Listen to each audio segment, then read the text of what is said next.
바나바와 바울의 제1차 선교 여정 가운데 예수 그리스도를 통해 시작된 하나님의 나라의 복음이 먼저 해당을 중심으로 유대인들과 경건한 이방인들에게 전파되었고요. 이로 많은 사람들이 복음을 믿고 순종하게 되었습니다. 유다 해당에 있던 사람들은 이미 성경에 대해서도 또 하나님에 대해서도 알고 있는 이들이었습니다.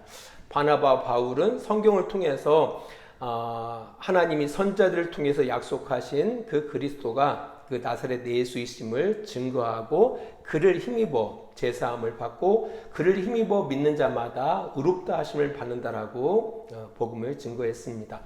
이뿐 아니라 바나바와 바울은 성경도 하나님도 모르는 이방인들에게도 복음을 전했습니다. 바나바와 바울이 전한 복음은요, 이제 이런 내용이에요. 원래 사람은 하나님께서 창조하셨잖아요. 하나님을 영화롭게 하기 위해서 영원토록 그분을 즐거워하도록 짐을 우리가 받았거든요.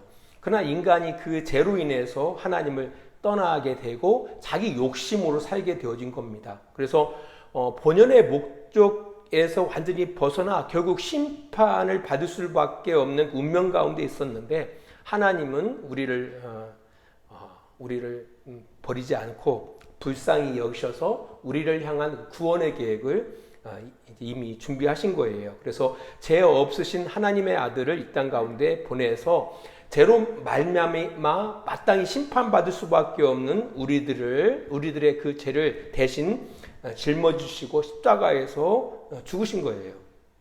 그리고 그를 다시 살게 하심으로 그분이 우리의 죄를 대속하실 그 성경에 약속하신 그리스도임을 드러내신 겁니다. 그래서 누구든지 간에 그를 힘입어 제사함을 받고 예수님을 힘입어서 우리가 제사함을 받아요. 뿐만 아니라 그를 믿는 자들은 하나님께서 옳다 여기시고요. 하나님과 함께 동행하면서 이제 하나님을 영화롭게 하는 삶을 살게 되어졌다라는 겁니다. 이게 이제 복음의 메시지인데요. 사실 교회 안에 들어와 있다 하면서도 사실 예수 그리스도가 복음이다라는 사실도 알지 못하고 또 복음에 대해서 전혀 고민하지 않고 이제 교회 생활을 하는 사람들이 의외로 많이 있습니다.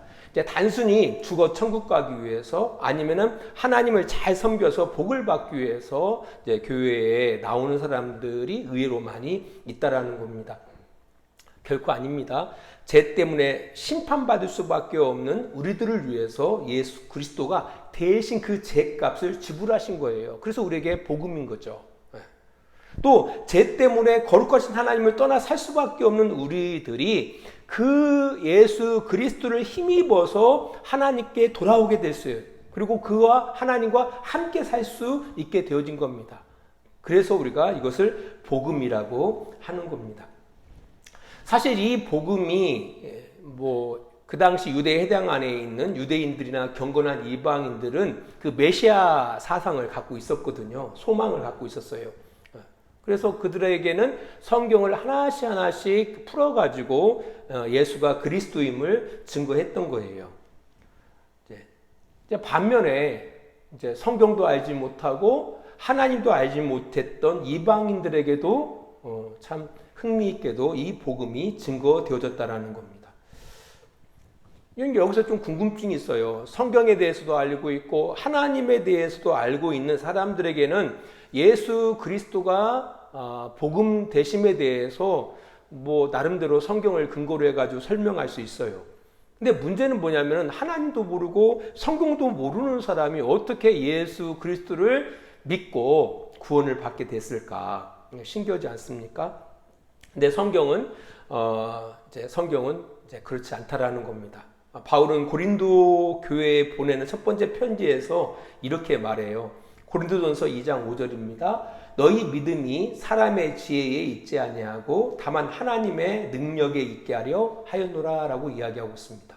그러니까 우리가 믿게 되어진 것이 사람의 지혜에 있지 않다. 그가 뭔가를 알고 있다고 해가지고 성경을 알고 있고 하나님을 알고 있다고 해가지고 구원을 얻게 된 게 아니고 하나님을 믿게 된 것이 아니고 하나님의 능력에 있다. 능력에 있다라고 이야기하고 있습니다. 그것이 바로 하나님의 능력이라는 거죠. 그러니까 유대인 해당에서 복음을 증거했을 때 그 메시지를 듣는 사람들은 유대인들이고 경건한 이방인들이에요. 그들은 성경도 알고 있고 하나님도 알고 있었습니다. 하지만 그들이 예수를 그리스도로 믿고 구원을 얻게 되어진 것이 그들이 하나님을 알고 있고 지혜가 있었기 때문에 그런 것이 아니라 그들도 역시 하나님의 능력이 그들에게 임해서 그들이 예수를 그리스도로 믿게 됐다라는 거예요. 뿐 아니라 이방인들도 마찬가지라는 겁니다. 하나님에 대해서도 전혀 알지 못하고 성경에 대해서도 전혀 알지 못했지만 하나님의 능력이 그들 가운데 임해서 그들이 예수를 그리스도로 믿게 되어졌다라는 겁니다. 이제 그렇다면 좀 궁금한 것이죠. 성경과 하나님을 아는 유대인들이나 경건한 이방인들에게는 성경을 통해서 조목조목 예수가 그리스도임을 설명하면서 복음을 증거했을 거예요. 이제 그렇다면 이방인들에게는 어떻게 복음이 전달됐을까? 성경도 알지 못하고 하나님도 알지 못하는 이 이방인들에게 어떻게 복음이 증거됐을까?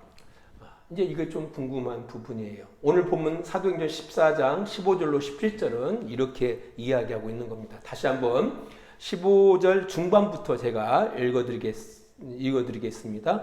여러분에게 복음을 전하는 것은 이런 헛된 일을 버리고 천지와 바다와 그 가운데 만물을 지으시고 살아계신 하나님께로 돌아오게 함이라. 하나님이 지나간 세대에는 모든 민족으로 자기들의 길들을 가게 방임하셨으나 그러나 자기를 증언하지 아니하신 것이 아니니 곧 여러분에게 하늘로부터 비를 내리시며 결실기를 주시는 선한 일을 하사 음식과 기쁨으로 여러분의 마음에 만족하게 하셨느니라 하고라고 기록하고 있습니다. 이 내용을 바라보니까요. 그러니까 그 이방인들, 하나님을 알지 못하고 성경도 알지 못하는 그들에게는 그들 나름대로 이해하기 쉬운 그런 언어로 그들에게 복음을 증거했다라는 걸 알 수가 있어요. 농사 짓지 않느냐? 농사를 짓기 위해서는 뭐가 필요해요? 햇빛도 필요하고 물도 필요하죠. 요즘 밭농사 하시는 분들 힘들잖아요. 비가 너무 안 오니까요. 제가 언제야? 이제 우리 교회에 있는 이제 그 강아지를 데리고 뒤에 산책을 하는데 진짜 가물어 있어요. 이게 약간 한토들이 많은데요. 이렇게 발을 딱 디디면은요, 이게 먼지가 나더라고요. 이게 먼지가 날 만큼 건조하다라는 얘기죠. 이제 이런 상황 가운데 어떻게 밭작물들이 자랄 수 있겠습니까? 이제 밭농사 하시는 분들은 큰일 났다라고 막 말씀하시는데, 그런 거죠. 비가 내리지 않으면 밭농사를 할 수가 없어요. 논농사도 할 수도 없죠. 그러니까 우리들에게 하늘로부터 비를 내리시고 또 열매를 맺게 해주시는 그 선한 일을 행하시는 분이 누구다? 하나님이다라고 이야기를 하는 거예요.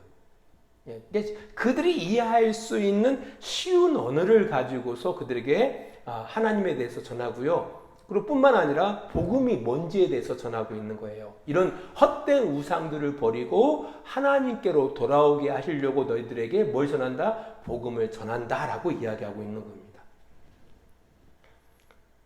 이런 비슷한 내용이요. 사도 바울의 2차 선교 여정 가운데 에덴에서도 이제 복음을 증거하는데요. 그 복음을 증거할 때 그 내용도 이렇습니다. 우리 사도행전 17장을 보도록 하겠습니다. 사도행전 17장 22절로부터 보겠습니다. 22절. 자, 제가 23절로부터 볼게요. 내가 두루 다니며 너희가 유하는 것들을 보다가 알지 못하는 신에게라고 새긴 단도 보았으니 그런즉 너희가 알지 못하고 유하는 그것을 내가 너희에게 알게 하리라. 그 당시 그 아덴이라는 지금의 이탈리아예요. 그 아테네입니다. 아테네라는 그 지역이 우상들의 그 백화점이에요. 이게 세상에서 섬기는 모든 그 우상들이 그곳에서 이렇게 만들어지고 그곳에서 섬겼거든요. 그리고 철학자들이 그곳에서 많은 논쟁과 그런 질문과 주장들이 있었던 거거든요. 근데 얼마나 많은 신들이 있었냐면은 그들이 생각할 때는 알지 못하는 신도 있을 것이다 라고 그런 신을 놓고서도 이렇게 예배를 했다라는 거예요. 근데 그 알지 못하는 신에 대해서 이제 바울은 이렇게 이야기하고 있습니다. 너희가 알지 못하고 유하는 그것을 내가 너희에게 알게 하리라라고 하면서 이제 말을 전하는 거거든요. 자, 24절 보겠습니다. 우주와 그 가운데 있는 만물을 지으신 하나님께서는 천지의 주제시니 손으로 지은 전에 계시지 아니하시고, 하나님은 사람의 손으로 지은 전에 계시지 않는다. 이곳 하나님 계셔요, 안 계셔요? 계셔요, 안 계세요? 그러니까 보통 사람들은 어떤 신전을 만들어 놓고 거기 안에 신이 계신다고 생각하는데, 진짜 하나님은 그곳에 계시지 않는다. 사람이 지은 전에 하나님은 계시지 않는다. 그리고 온 우주 만물이 누구에 의해서? 그 신에 의해서 만들어진 것이다. 그러니까 그 신을 가둘 수가 없죠. 그 크신 하나님은 어떻게 인간이 가둘 수 있겠습니까? 말이 안 된다라는 거죠.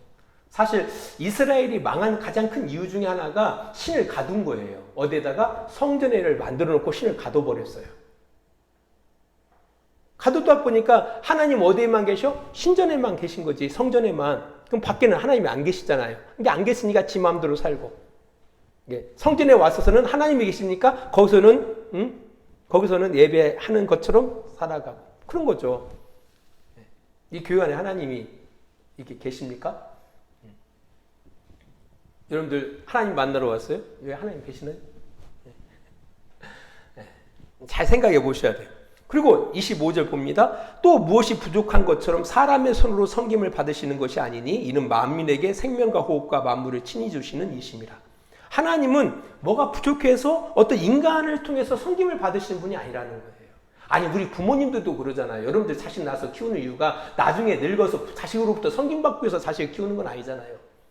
나중에 이제 자식들이 너무 고마워서 해주면 고맙고, 그러나 그것 때문에 자식을 키우는 건 아니거든요. 근데 하나님께서, 온 우주 만물을 지으신 하나님께서 뭐가 부족해서 인간을 통해서 섬김을 받으려고 인간을 창조하지는 않았다 이거예요. 근데도 불구하고 우리 성도들은 그런 생각을 하죠. 내가 뭔가 잘 섬겨야만이 하나님이 기뻐하신다고 생각하는 거죠. 근데 하나님이 뭐가 부족해서 여러분의 섬김을 원하시는 분이 아니에요. 오히려 하나님이 우리에게 뭘 주십니까? 생명과 호흡과 만물을 친히 주시는 분이라는 거예요. 우리가 살아갈 수 있도록 하나님이 하신다라는 거예요. 이 신앙이란 게 그런 거예요. 다 우리가 하나님 때문에 살아가는 거지. 하나님 때문에 호흡하고, 그죠? 하나님 때문에 생명 가운데 있는 거고요. 생명이 있는 거예요. 그리고 하나님이 우리 모든 만물을 누구를 위해서? 우리들을 위해서 허락하시고 있지 않습니까? 이제 그 이야기를 하는 거예요. 26절입니다. 인류의 모든 족속을 한 혈통으로 만드사 온 땅에 살게 하시고 그들의 연대를 정하시고 거주의 경계를 한정하셨으니 이는 사람으로 혹 하나님을 더듬어 찾아 발견하게 하려 하심이로되 그는 우리 각 사람에게서 멀리 계시지 아니하노다. 비록 그들이 하나님을 알지 못해요. 정확하게 하나님이 어떤 분이신지. 하지만 곰곰이 생각해 보면 하나님이라는 존재가 있구나라는 것을 알게 하신다라는 거죠. 이제 그런 이야기를 하는 거예요. 근데 그 하나님은 멀리 계시지 않다라는 거예요.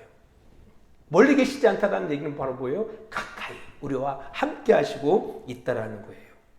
그러면서 28절 우리가 그를 힘입어서 살고 기동하며 존재하느니라. 너희 시인 중 어떤 사람들이 말과 같이 우리가 그의 소생이라 하니라고 이야기하고 있습니다. 우리가 누구의 소생이라고요? 하나님의 소생. 그렇죠. 하나님으로부터 나온 거죠. 창세기에 보면은 아담과 하하가 누구로부터 나와요? 하나님으로부터 나온 거죠. 여러분들이 누구로부터 나온 거예요? 하나님으로부터 나온 거예요. 이렇게 이제 누구를 지금 소개하고 있어요? 하나님을 소개하고 있다라는 거예요. 하나님을 소개하고 있는데 그들은 지금 누구를 나름대로 고안한 어떤 신들을 뭐로 지금 믿고 섬기는 거예요? 하나님으로 믿고 섬기는 거예요. 그들에게 이제 바울은 복음을 전하는 거죠. 그 헛된 거, 그거 아니다. 그거 하나님이 아니다. 사람이 고안해서 만든 그 동상이 하나님이 아니다. 그 속에 신이 있는 것이 아니다. 하나님은 거기에 계시지 않는다라고 이야기하면서 그 헛된 것을 버리고 누구에게로 돌아오라고요? 하나님께로 돌아오라고 뭘 전한다는 거예요? 복음을 증거한다라고 바울은 이야기하고 있는 겁니다. 이렇게 이제 이런 식으로 뭘 전했어요? 복음을 증거했다라는 겁니다.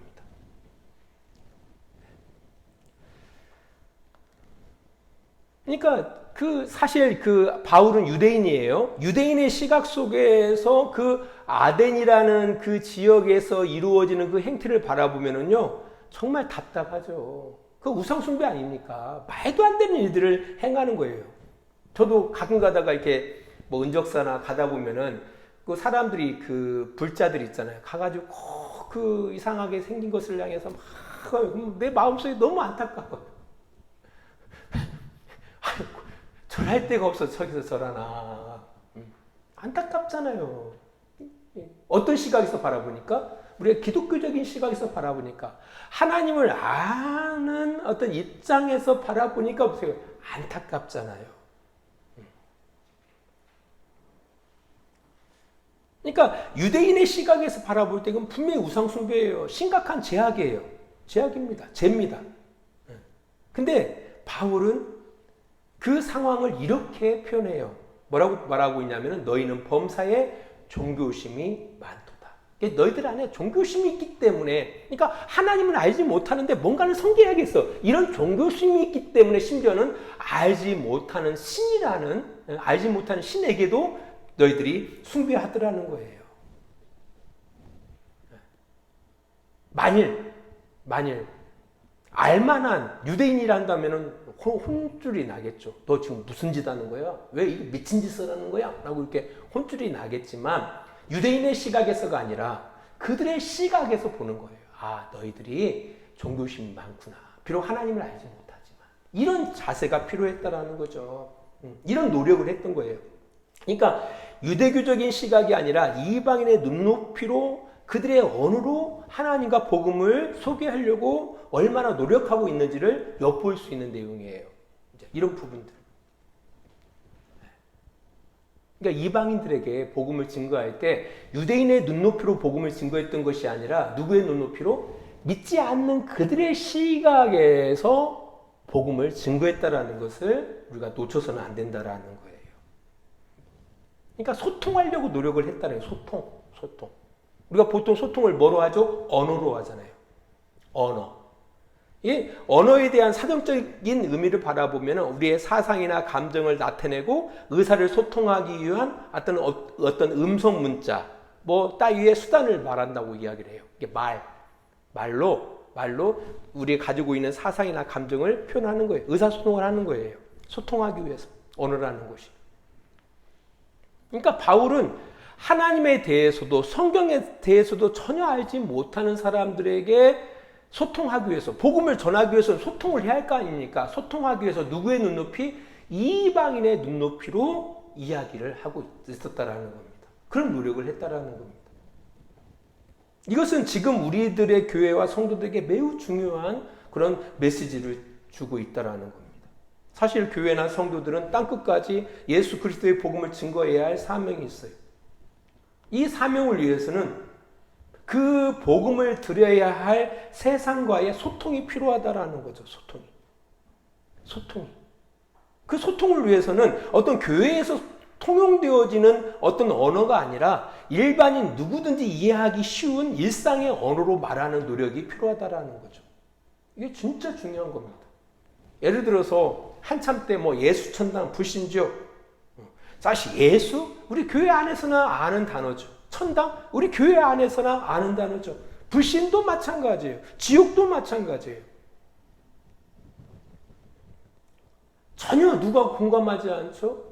세상과 공감하지 않는 거죠. 이거는 세상 사람들을 불쾌하게 만드는 단어들이거든요. 그리고 실제로 바라보면 복음을 심각하게 왜곡하는 그런 언어들이에요. 예수님께서 이 땅 가운데 오실 때 심판으로 오신 게 아니잖아요. 죄인들을 찾아 구원하기 위해서 이 땅 가운데 오셨잖아요. 하지만 우리가 외치는 것이 바로 뭐예요? 예수 안 믿으면 지옥 가? 이런 걸 외치고 있는 거죠. 진짜 수준 낮은 그런 모습입니다. 그런 노력을 해야 한다는 거죠. 어떤 노력들? 우리의 교회 안에서 사용되어지는 언어들이 세상 사람들이 충분히 이해할 수 있는 그런 언어들로 그들에게 전달되어져야 한다는 거죠. 이런 노력이 없이는 뭐가? 하나님 나라의 복음이 그들에게 전달되어지기 힘들다라는 거죠. 아니, 선교사들이 한국에 처음 들어왔을 때 뭐 먼저 하죠? 한국말 먼저 배우잖아요.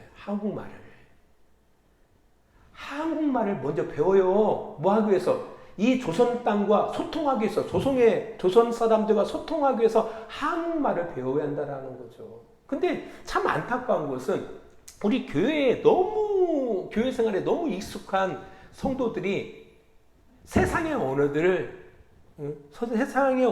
이해하기 위해서 노력하지 않아요. 또 교회의 언어들을 세상 사람들이 이해하기 쉬운 언어들로 구사하기 위해서 뭐 하잖아요? 노력하지 않는다라는 거죠. 그러면서 무슨 너희들을 사랑하네. 말도 안 되는 소리죠. 이런 노력들이 필요하다라는 겁니다. 또한 언어라는 것이 꼭 말로만 이루어지는 것은 아닙니다. 가장 중요한 언어가 있어요. 소통을 위한 언어가 있어요. 바로 행동의 언어예요. 행동의 언어. 삶의 언어가 중요하다라는 거죠. 세상 사람들은요, 교회와 성도들이 도저히 이해할 수 없는 행동들 때문에 하나님과 그의 아들 예수 그리스도의 복음을 들으려고 하지 않습니다. 그렇게 생각하지 않아요? 그러니까 우리 믿는 사람들이 교회나 성도들의 삶을 바라보니까요, 그들은 복음, 너희들에게 기쁨 소식이야 라고 이야기하지만 너나 믿어 라고 오히려 그들이 전하는 그 부분에 대해서 뭡니까? 터부시해버린다라는 거예요. 듣지 않는다라는 거예요. 지난주에 그런 말씀 드렸어요. 초기 교회 때 로마 제국 내에 유대교로 개종한 이방인들이 약 400만 정도 흩어져 살았다고 말씀을 드렸어요. 그들이 어떻게 유대교로 개종했을까요? 이방인들이. 무엇을 통해서? 유대교인들이 복음을 전했을까요? 아니에요. 그들이 복음을 증거했던 것이 아니에요. 유대교를 증거하지도 않았습니다. 오히려 그들은 유대인으로서의 어떤 정체를 지켜나가기 위해서 그들이 모인 곳에 해당을 만들었을 뿐이에요. 그럼 어떻게 그들이 개종했을까요? 그들은 유대인들을 만나요. 이방인들 유대인들을 만나고 접하면서 그들과 친해지면서 그들의 어떤 행동들이 참 궁금하게 보여요. 그들이 믿는 신을 향한 그 신실한 모습들, 하나님의 말씀대로 순종하는 그런 모습들을 통해서 그들이 도전을 받은 거예요.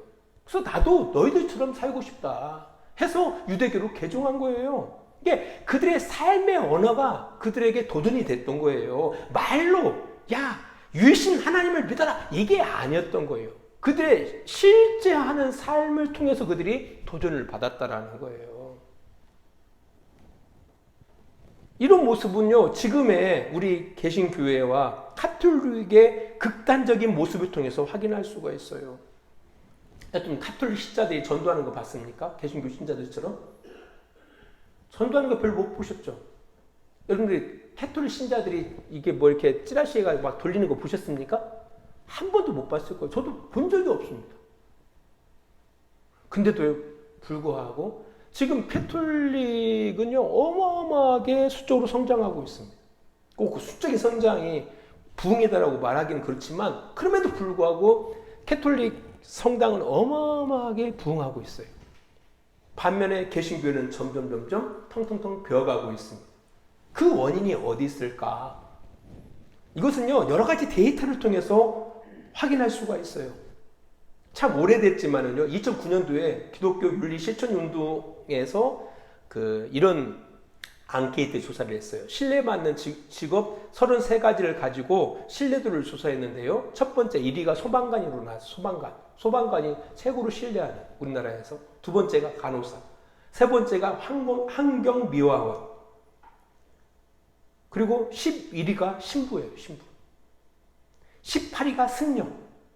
목사가 25위. 이게 33개의 직업군 가운데 목사가 25번째. 꼬레비. 2009년도예요. 최근에 코로나19 사태에서 한국 개신교에 대한 한국 사회의 신뢰도라는 그런 조사가 있었어요. 그 중에 개신교인들 중에, 이게 개신교인들이에요. 교회 다니는 성도들 가운데 교회를 신뢰한다는 비율이 70%예요. 당연히 자기가 그 교회를 다니니까. 이제 반면에 비개신교인, 이게 교회를 다니지 않는 사람들은요, 100명 중에 9명. 9명밖에 신뢰하지 않아요, 교회를. 성도들 신뢰하지 않는단 말이에요. 이것이 뭘 이야기를 해요? 이제 종교별 신뢰대로 나와 있어요. 캐톨릭 30%, 불교 26%, 기독교 18.9%. 그 가운데는 기독교인들이 있을 거예요. 개신교인들이 있을 거예요. 이게 뭐가 문제라는 거, 뭐가? 우리가 그렇게 안 산다는 얘기죠. 그렇게 안 산다라는 거죠. 우리가 이야기하잖아요. 마지막 날에 심판이 있다라고 이야기하지만 그 마지막 심판을 바라보면서 조심스럽게 안 산다라는 거죠. 탐욕은 우상숭배를 하면서도 세상 사람들보다 더 욕심을 가지고 산다는 거 아닙니까? 사랑을 말하면서도 사랑을 실천하지 않아요? 겸손을 이야기하면서 결코 겸손하지 않습니다. 그러니까 그것은 교회의 언어일 뿐이에요. 신앙의 언어일 뿐이지 전혀 그것이 우리의 삶의 언어로 바꿔지지 않았던 거예요. 바꿔지지 않는 거예요. 이것이 결국은 한국 사회 사람들로부터 이제 등을 돌리게 된 거죠. 심지어 교회에서도 등을 돌리고요. 한국 사회로부터 등을 돌다 보니까 교회가 더 이상 성장하지 않는 거예요. 개신교회가. 이게 당연한 겁니다.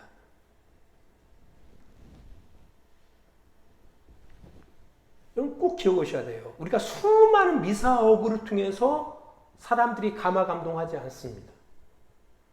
오히려 사랑을 실천하는 그 한 가지 행동이 더 강력한 메시지를 준다는 사실을 기억해야 돼요. 사실 예수님이 그렇게 이 땅 가운데 오셨습니다. 말씀이 육신이 되어 이 땅 가운데 오셔서 그렇게 사신 거예요. 하나님의 그 약속, 선지자를 통해서 약속하신 그 약속이 그대로 실천되어져서 이 땅 가운데 오셔서 뭘 드러내셨죠? 하나님이 너희들을 이렇게 사랑한다라고 그걸 드러내신 거예요. 하나밖에 없는 아들을 십자가에 못 박아 죽게 한 거예요. 그만큼 내가 너희들을 사랑한다라고 드러내신 거예요. 그러니까 그 하나님의 말씀이 어떻게 해요? 예수님이 이 땅 가운데 육신으로 오게 되어진 가장 큰 원동력이 됐다라는 거예요. 말씀이 육신이 돼서 우리 성도들도 마찬가지예요. 우리가 예수를 믿는다면 믿는 자로서 살아가야 한다라는 거죠.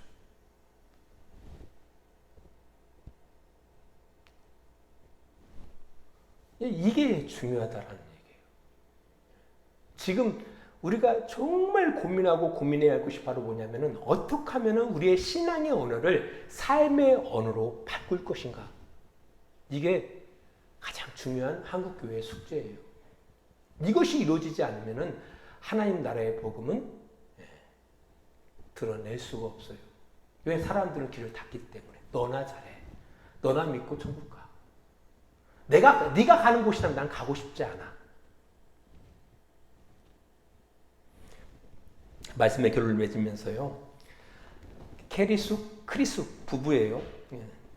그분들이 이런 책을 썼습니다. 당신이 메시지다라는 책을 썼어요. 여기에 보면은 그 가운데 두 문장만 말씀드릴 거예요. 그 젊은이들이 교회를 떠나는 가장 큰 이유가 뭐냐라고 할 때 진실성이 결여된 말은 동서고금을 막론하고 젊은이들이 교회를 떠나는 가장 큰 이유이다라고 이야기를 해요. 진실성이 결여된 말. 이게 진실하지가 않은 거예요. 말만 하는 거, 말만. 말만 사랑하네. 우리 겸손해야 하네. 근데 실제 겸손하지도 않고요.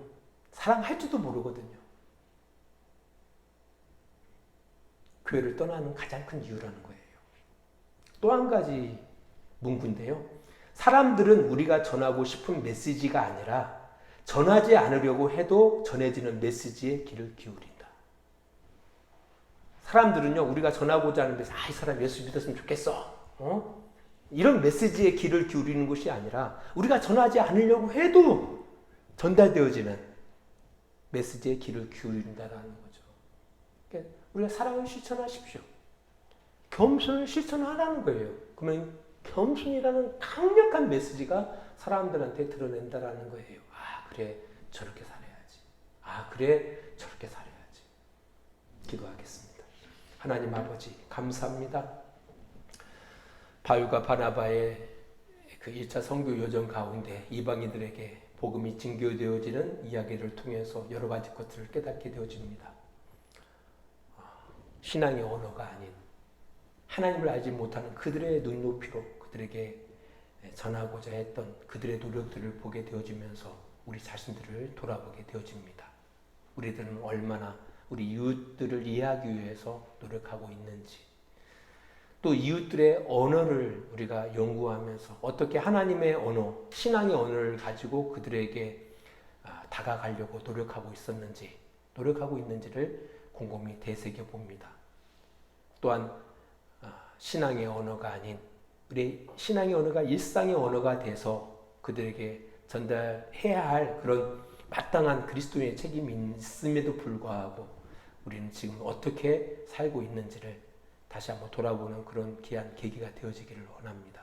하나님, 수많은 말보다 실천하는 한 가지의 그 진리를 실천하는 그 행동들이 더 강력한 메시지가 있음을 기억하게 하시고 삶의 언어를 훈련시키고 삶의 언어로 대하고자 하는 그런 정말 아름다운 그런 노력들이, 아름다운 도전들이 우리 가운데 이루어지기를 원합니다. 그래서 우리가 전하지 않으려고 해도 우리의 삶을 통해서 드러내는 메시지를 통해서 세상 사람들이 하나님에 대하여 귀 기울일 수 있도록, 눈을 더 보고자 할 수 있도록 이런 놀라운 변화들이 우리 주양교회에서부터 시작되는 그런 놀라운 그런 역사가 나타날 수 있도록 주님 도와주시옵소서. 이제는 우리를 사랑하시는 우리 아버지 하나님의 그 크신 사랑하심과 예수 그리스도의 십자가의 은혜하심과 성령의 감화와 감동과 지키시고 인도하심이 오늘도 시간을 구별하여 주님 앞에 예배하며 주의 뜻 가운데 우리의 삶 가운데 살아가기를 원하는